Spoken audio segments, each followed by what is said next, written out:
So guys, pinapakilala ko sa inyo itong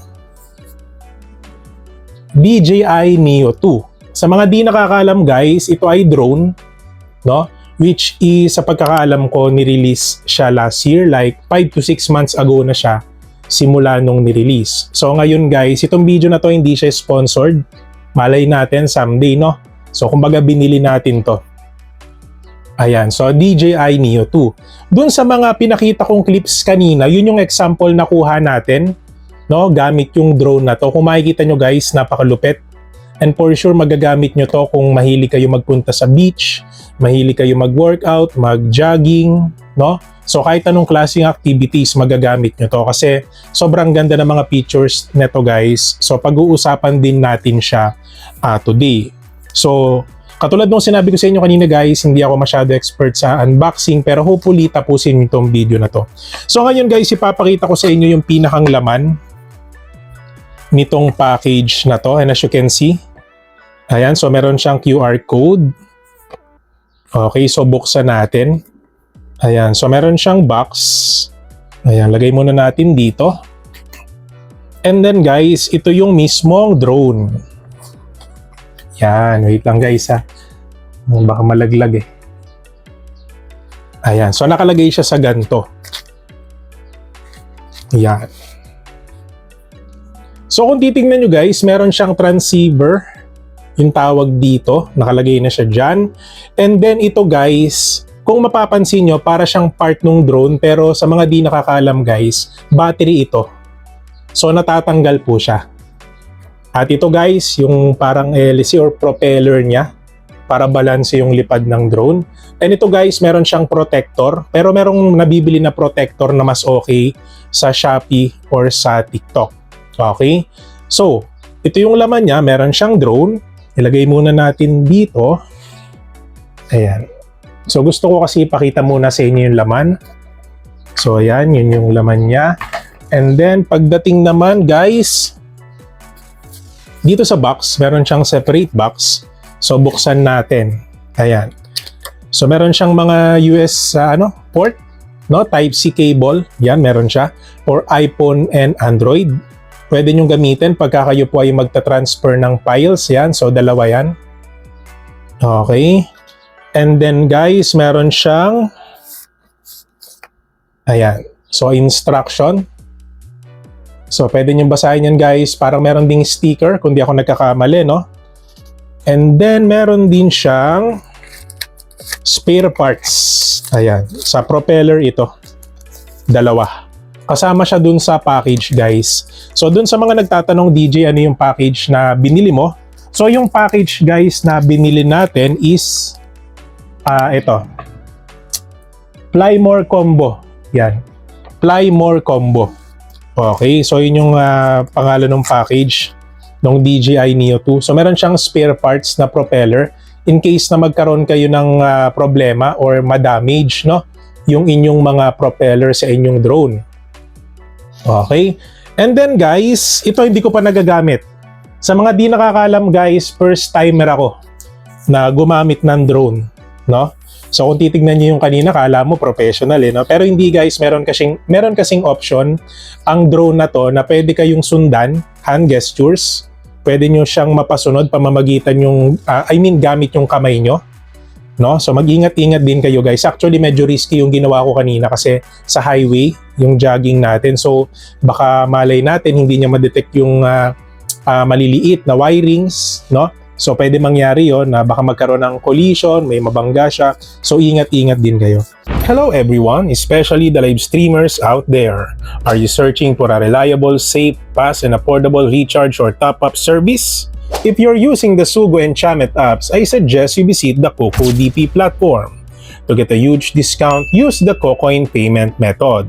Don't forget to click the link in the comment section and log in to CocoDP.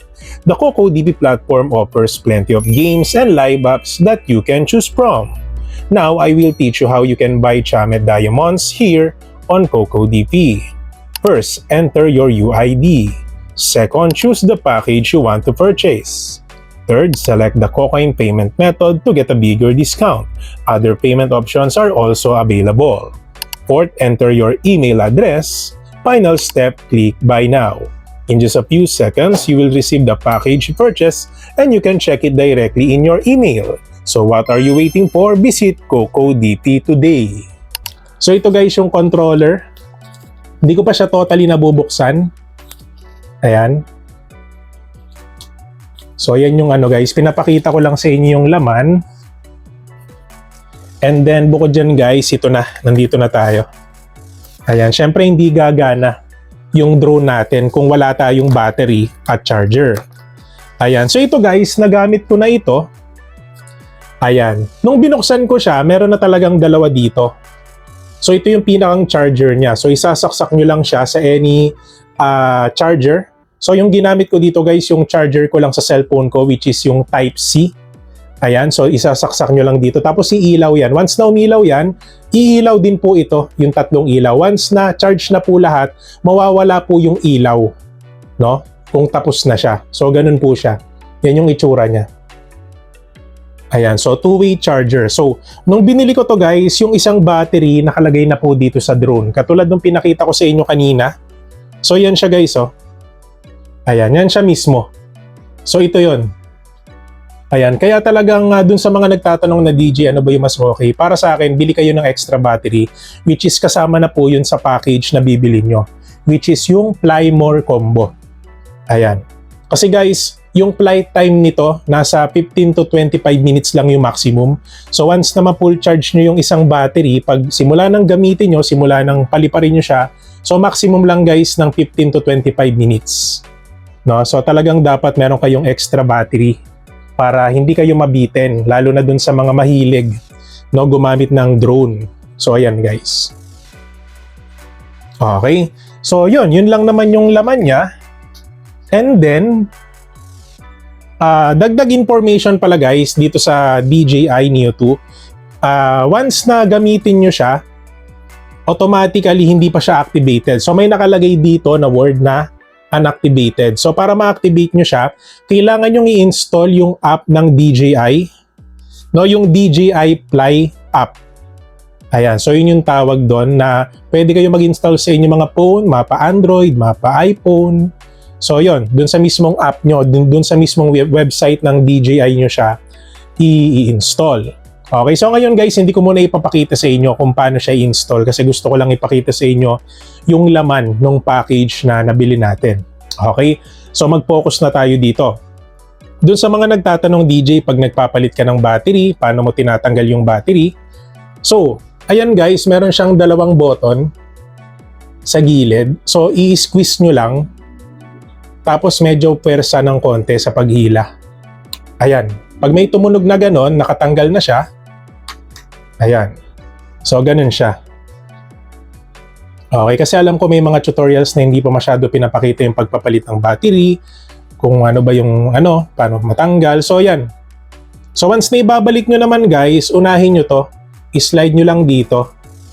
Ayan, parang ganyan. So, ingat lang tayo kasi bago. And then, i-twist nyo lang. I mean, i-push nyo lang ng konti. And then, itulak nyo lang. Yan, parang ganito. Teka, para makita nyo. Yun. So, ganun yung tunog niya, guys, no? Okay, and then, guys, kung gagamitin nyo, pwede nyo tanggalin tong protector mismo. Yung gimbal protector, no? So, meron siya dito, as you can see, yung tatlong guhit. So, push nyo lang yan. Parang push nyo nga. Yan. Pag may tumunog na ganon, hila lang. Yun. So, yun yung itsura ng camera niya guys ha. Para makita nyo. Hindi ko alam kung kita pero yan. Okay. So, DJ, paano naman buksan? Okay. So, ngayon guys, mga basic lang yung demo natin ha. So, pindutin nyo lang po ng isang beses to. And then, para mabuksan siya, after mapindot ng isa, pindot ulit. Tapos 3 seconds. No? So, pindot. Pindot ulit. Ayan, nakita nyo gumagalaw. Ibig sabihin, okay na. Ayan, so nakabukas na siya guys pag ganyan. And kung titignan nyo guys, may words. Ayan, hindi ko alam kung kita nyo. So yung nakikita nyo dyan guys, yun yung parang setting na pinili nyo kung ano yung gusto nyo gawin ng drone nyo. Like for example, dito nakalagay follow. Ayan, hindi ko alam kung basa nyo yan. So follow. Okay? So guys, wag niyo Textured environments. Ayan, so ano siya? May sasalita no? So ayan guys, ganyan lang. Make sure na nakatutok sa inyo kasi meron siyang body tracker. So parang itatrack nila kayo. For example, maglalakad kayo sa labas, no? So susundan kayo ng drone na to. Pag-follow yung pinili nyo. Pero guys, madami yan. At dito naman guys sa gilid, as you can see, merong tatlong button. Merong ditong yung parang left and right. So ito yung pagpapalit ng command. Selfie shot. Ayan, merong selfie shot. Droning. Merong drone, Circle. circle. Rocket. May rocket. Follow. Ayan, so bumalik tayo sa follow. Ngayon guys, kung napili ko na yung follow, pipindutin ko tong pula. Ayan yung kulay red dito. So pindutin na natin. For example Right. Follow. 3, 2, 1. Ayan.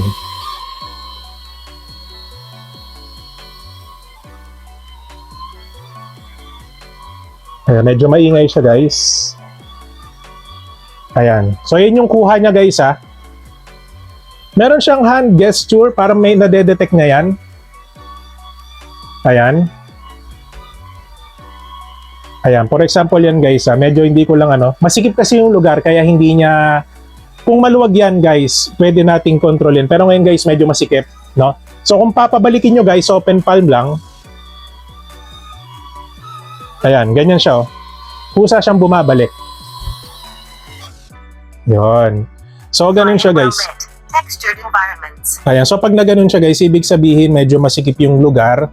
And sa una talaga kakabahan kayo, no? So kakabahan talaga kayo. Sa mga guys, sinubukan ko din to dun sa terrace namin. Kakabahan ka talaga lalo na dun sa mga first time users ng DJI Neo 2. So sinubukan ko siya doon sa terrace namin. Medyo kinabahan ako kasi mataas na So hindi ko alam, baka mamaya biglang malaglag or sumabit doon sa mga wiring. And guys, paalala ko lang pala, medyo hirap pala ito makadetect doon sa mga sobrang ninipis na wire. So baka mamaya, subukan yung bumili nito, magpalipad kayo, tapos sabihin natin nakapalo. So mag-ingat-ingat kayo, especially doon sa hand gestures. Baka mamaya biglang may mabunggo siya na wiring. So pwede siyang mag-collapse doon. No? So parang nangyari sa akin kanina guys habang nagja-jogging ako dun sa bandang dulo ng video, medyo sumabit siya dun sa wiring, so parang nagtumble siya. Pero pa naman, gumagana naman yung propeller, meaning parang smooth pa rin yung pwedeng maging landing niya. Pero yun nga yung iniingatan natin sa paggamit nito. So yun guys, sa tingin ko hindi ko muna may share yung about doon sa app kung paano ba siya i-activate.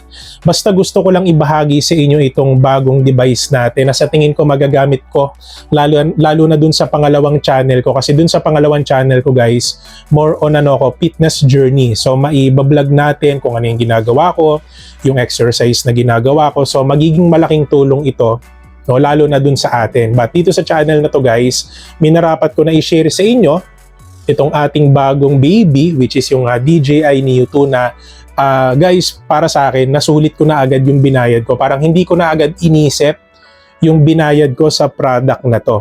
No? And dun sa mga interested, iiwan na lang po natin yung product mismo dito sa video. So pwede nyong i-check yan, pwede nyong bilhin kung gusto nyo, kung meron kayong budget. Pero dun sa mga kaibigan natin na naghahanap ng drone friendly, beginner friendly, no, na first time gumamit ng drone, I suggest pwede nyong bilhin to guys, itong DJI Neo 2. Kasi for sure guys, mag-enjoy din kayo dito, especially dun sa mga mahilig mag-jogging, mag-workout, mag-cycling, mag-bike, no? Especially dun sa mga mahilig mag-travel, gustong makuha yung mga iba't ibang magagandang scenery, depende dun sa lugar na pupuntahan nyo. So yun, alam ko guys, madami pa tayong hindi na di-discuss about dito sa DJI Neo 2, but hopefully tinapos nyo pa rin yung video at may natutunan kayo about dun sa mga basics, kung paano siya paganahin, kung ano yung mangyayari once na pinindot natin yung button na to. So sana kahit papano guys, dagdag information na lang din sa inyo. And hopefully guys, no, still, no, tutukan nyo pa rin yung iba't iba nating updates dito sa ating YouTube channel.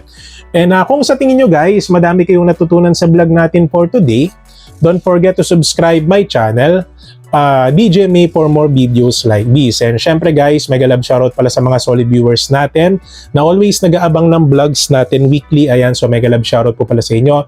And guys, sa mga solid members natin, DJMA exclusive members na nagpa-member last month and this month, guys, maraming salamat po sa inyo. At bilang perks, ipineplex po natin sila every end of our video. And guys, meron po sila tinatawag na monthly community post na kung saan pinopost natin sila monthly sa ating community para mas makilala po sila ng ating subscribers and viewers. So sorry pala guys sa mga members natin, medyo na late yung ating post last April. So magpo-post tayo this coming days, especially dun sa mga exclusive members natin nung April. No, and guys, kung medyo nabitin kayo sa vlog natin for today, sa mga baguhan na YouTubers dyan na naghahanap ng iba't ibang tips, meron akong iiwan na isang video dito and of course, playlist na makakatulong sa mga baguhan na content creators dito sa YouTube. So yun lang naman guys, maraming salamat sa panonood and God bless po sa ating lahat.